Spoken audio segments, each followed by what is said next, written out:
aircraft carrier. Big tanks. Rocket pot. Museum of Drag Racing. Oh yes, it's gonna be epic. And here we go.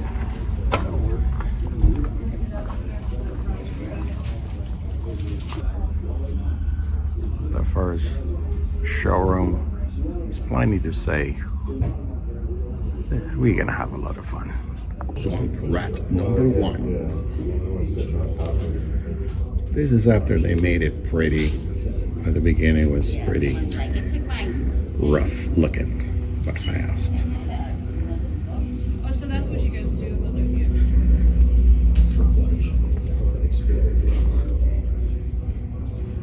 Over here we got the Navy dragster. Nope, the Kendall dragster. The guy got to pay the bill. And the fish is a Christian. So being so close to losing your life, it makes perfect sense. First dragster. Look at that, a flat head. Ignition on the front. Maybe a Stromberg.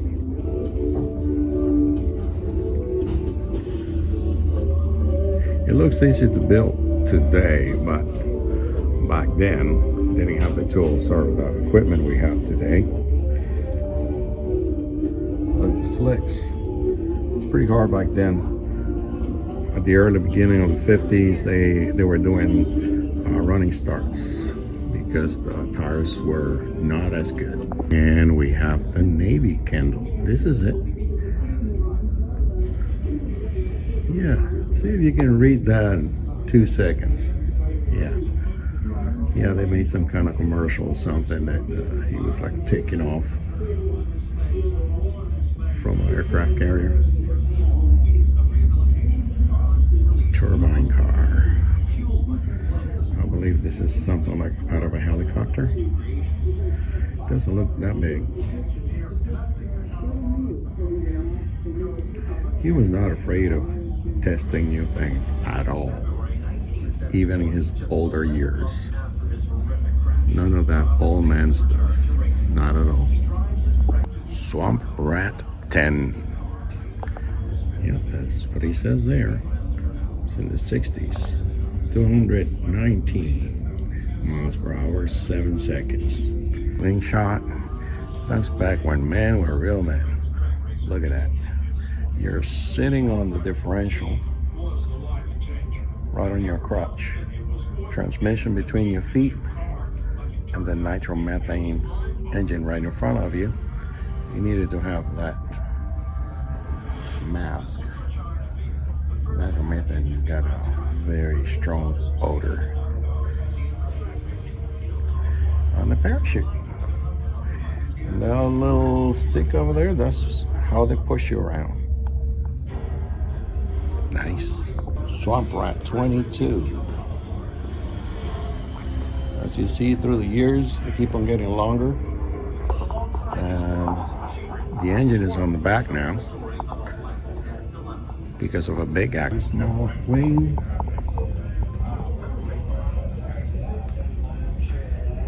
1970-71. Yeah, this is 14. This is after the accident. This is what they come up with. Obviously, wheelbase almost double, power a lot more. They really had a lot of trouble with the steering. They couldn't make it to steer, and I think they either slowed down the steering and very counterintuitive, but it worked out. But that was the biggest problem. They couldn't make it to go straight. Another wing on the front. Look at this, the Bustle Bomb. 1,800 pounds. Pretty light, pretty much a chassis. We have a rocket engine. This is from back in the day. And we got another engine in the back. Look at that.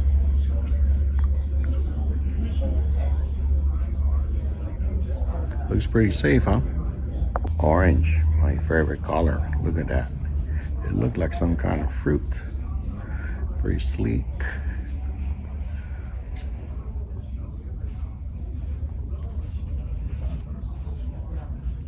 This one looks like some kind of a shoe. Sidewinder. And this little thing, I actually saw one of these exactly like this, different paint, back in the late 70s, racing in Puerto Rico, where you race, did about 9 seconds on the quarter mile. Unbelievable.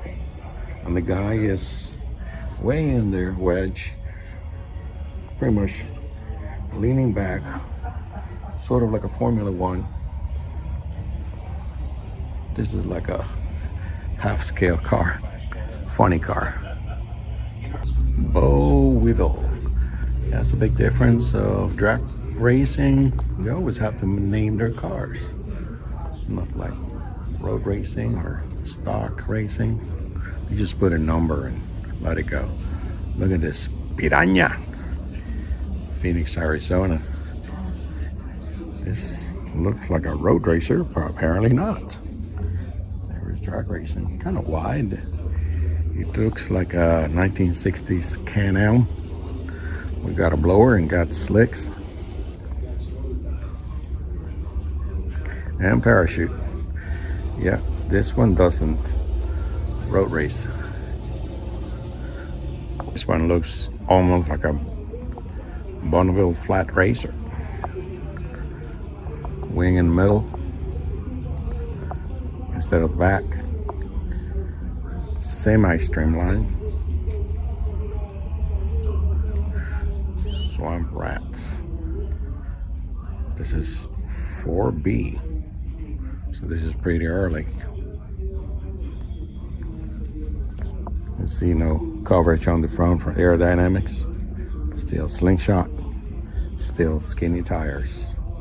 Not much horsepower back then. And this is Swamp Rat 25 Godzilla. Look at the front of it here. They're trying to get some downforce. This is before the wings.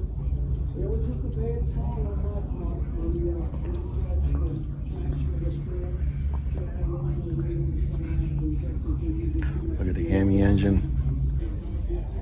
The wing.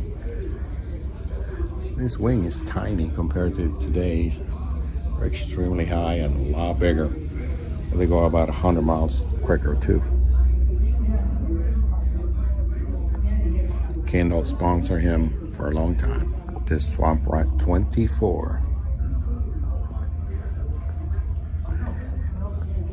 Higher the number, the longer the wheelbase.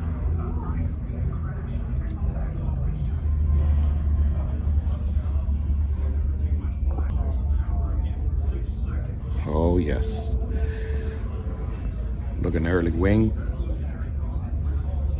Connie Coletta was always one of the top guys in the 60s.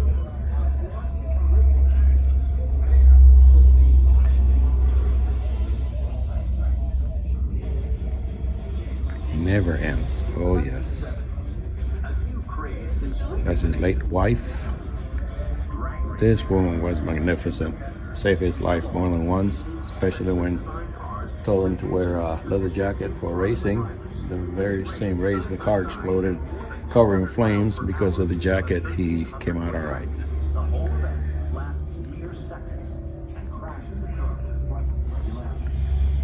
Always black and always a swamp rat. This is 19. Swamp rat 29. Kind of a square, way long. Almost 300 miles per hour. 5 seconds. And the wing kept on getting bigger. Because as you go quicker, the air kind of flows up higher. You got to catch it. So it's way up there where you get the denser air and you can put a lot of power down. This is Tommy Ivo's car. TV Tommy Ivo, he was actor turned into a racer, and he used to play a bunch of jokes on everybody, but this was no joke. 2 engines, pretty fast, very short car too. I think it's shorter than my Miata, so this will be a handle. Another dumper dome. Another dumper dome. Coca-Cola, that's a good sponsor to have. Look at that, even a movie. I bet it was cheesy, like all the car movies of the era. Look at all this wedge. Again, this looks a little bit like a Can-Am of the early 70s.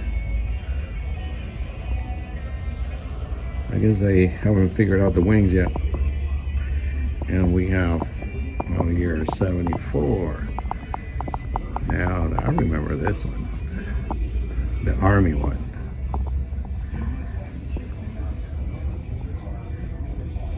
Pink engine. I don't know, you got to be a special person to let somebody shove you in that little dark thing behind a big noisy stinky motor that may blow up, and then put a coffin over your head.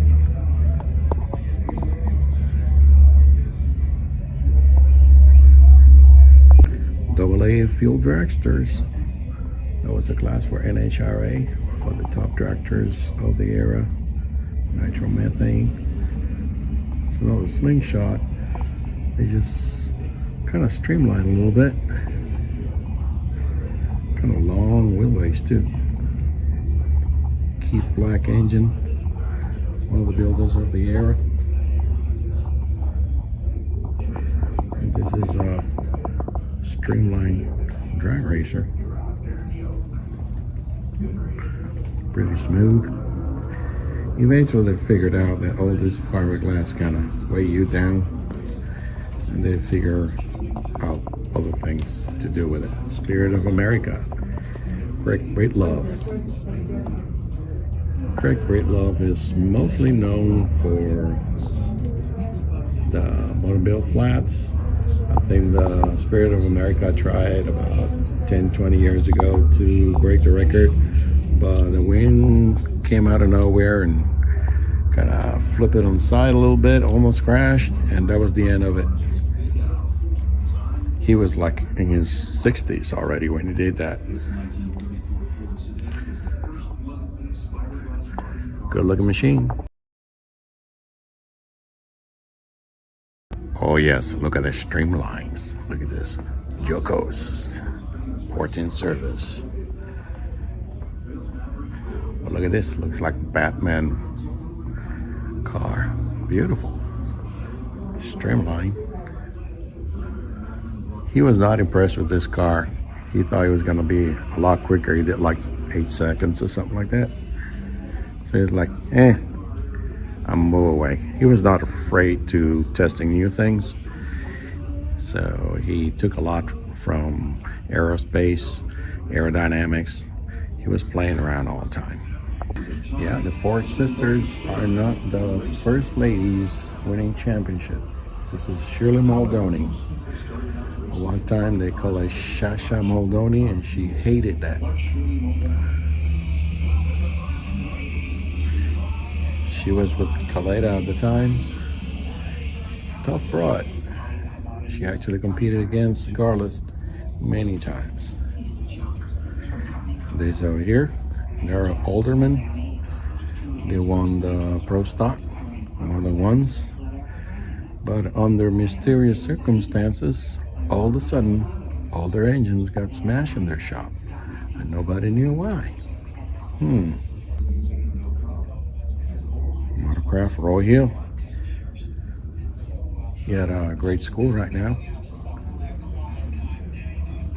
Pro stock.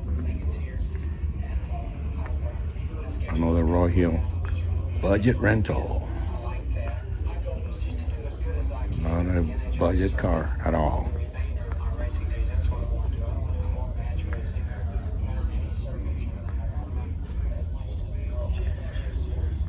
This is kind of unique.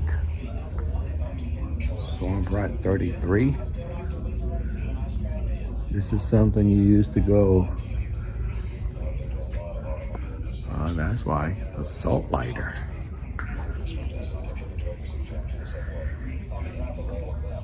And he was coveted at 200 mile per hour club. You can do that now with a stock car out of the showroom. Back then, you needed to build this in order to do it.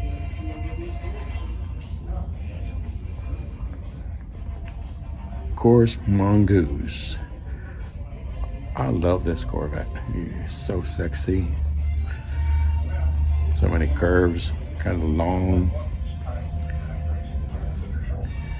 Great looking. He was kind of a tough cookie kind of guy.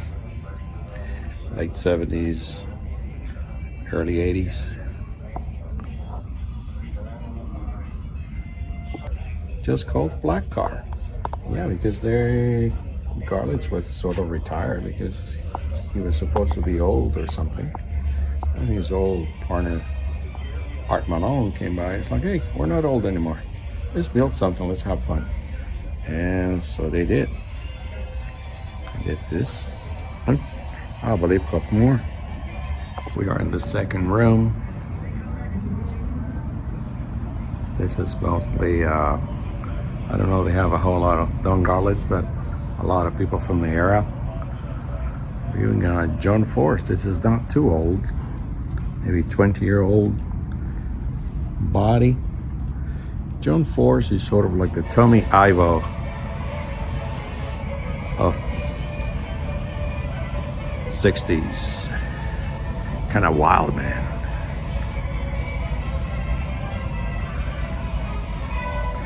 This is not too old at all. Oh, Milwaukee Blue Max. I remember this Blue Max.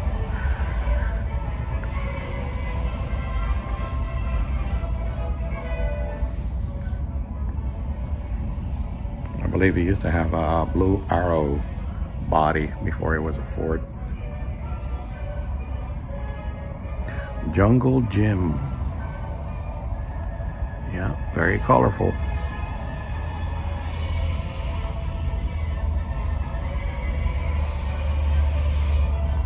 Scorpion. This over here is to pressurize, I believe, fuel.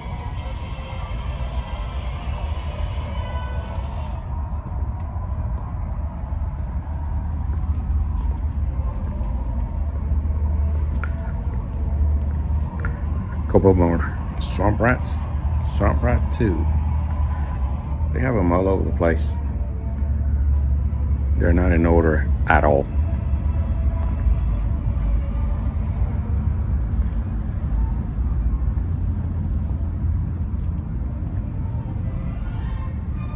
Garlits Brother rear engine dragster 57.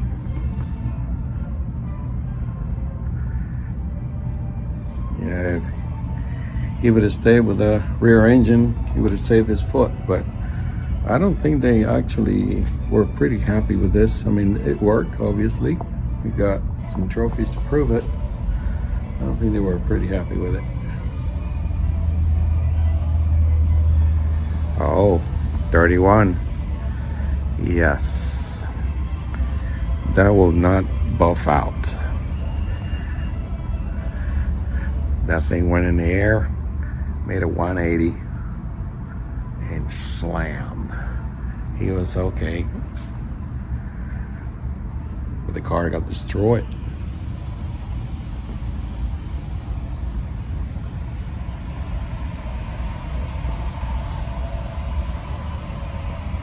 The canopies as you see now, the Force dragster, yeah, they're not new.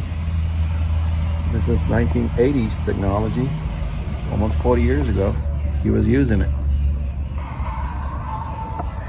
You got a pretty good look.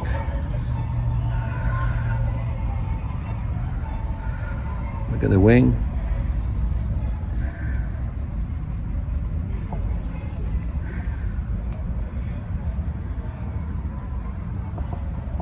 Nicer.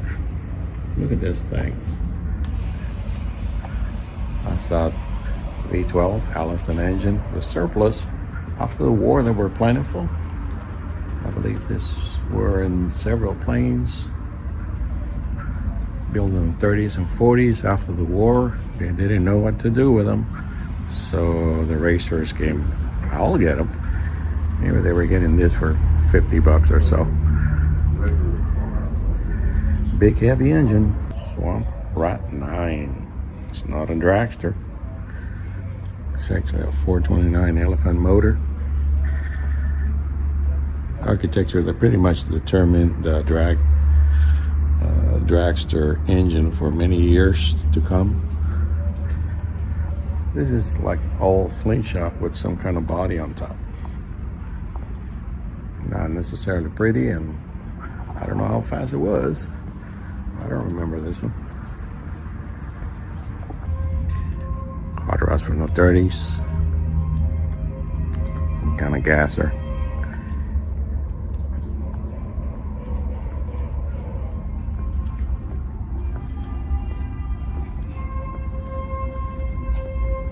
Oh yes, Grumpy Toy.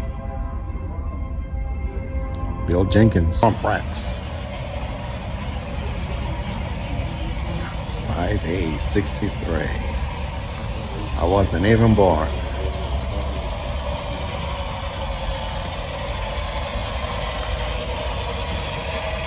I like this one.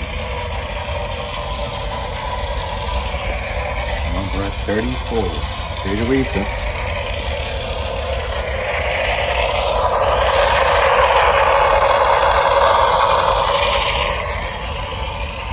The monowing.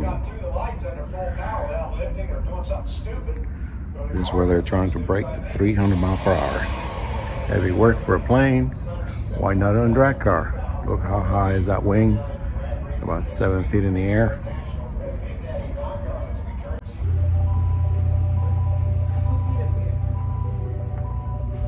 Okay, time to go. All right, so what you thought about it? I love it. Been here a few times. Met the man myself a few times also, and you know, never gets old. I was doing some work in the area, so came over here. Beautiful installation here, beautiful grounds, and if you're like me, like to read all, you may be here a few hours. So there's a bucket list for you guys drag racers. You have to come over here, Ocala, Florida, the Museum of Drag Racing. This is one. Thank you for coming to Viva la Maquina. So if you like it, you know, do something about it. Subscribe or share or do something. All right, adios.